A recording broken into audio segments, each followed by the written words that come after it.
આજ રોજ આપ જોઈ શકો છો કે સુરત જિલ્લા, નવસારી જિલ્લા અને તાપી જિલ્લાથી ઘણા મુસ્લિમ સમાજના આગેવાનો કલેક્ટર શ્રી સુરત સમક્ષ એક રજૂઆત કરવા આવ્યા છે.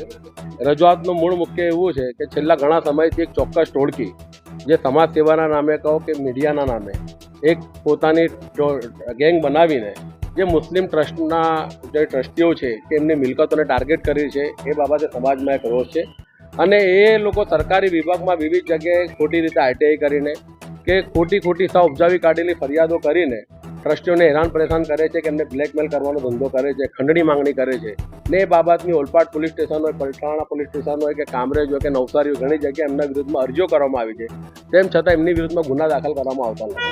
એટલે અમારી સરકાર સમક્ષ એક જ રજૂઆત છે કે આવા તત્વોને, આવા અસામાજિક તત્વોને કે જેને સમાજ સાથે કોઈ લેવા દેવા નથી, કે પત્રકારત્વ સાથે કોઈ લેવા દેવા નથી, કે પત્રકારત્વ તરીકેની પોતાની ફરજ પણ એ લોકો શું છે સમજી શકતા નથી.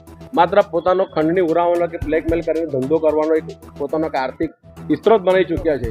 એવા વ્યક્તિઓ વિરુદ્ધમાં કાયદેસરની કડક કાર્યવાહી કરવામાં આવે. એમની વિરુદ્ધમાં જે અરજીઓ છે જે તે પોલીસ સ્ટેશનમાં તાત્કાલિક એમની વિરુદ્ધમાં ફરિયાદ દાખલ થાય અને એવા ટોળકી વિરુદ્ધમાં પાછા જેવી કડક કાર્યવાહી કરવામાં આવે એવી માંગણી માટે આવી.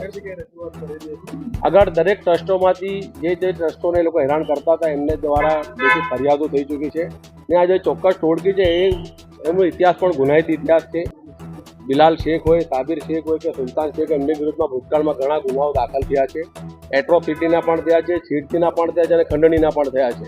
અને બિલાલ શેખ તો પોતે સરપંચ તરીકે એટલો ભ્રષ્ટાચાર કર્યા હતા કે આજે એમને બલેશ્વર કાન ખોટીને નીચે રહેવાની ફરજ પડી રહી છે. એટલે આવા અસામાજિક વ્યક્તિઓને સરકાર છાવરે નહીં પણ લાખ કરે એવી અમે અપેક્ષા રાખીએ છીએ. મુસ્લિમ સમાજ એના માટે રજૂઆત કરવા આવી.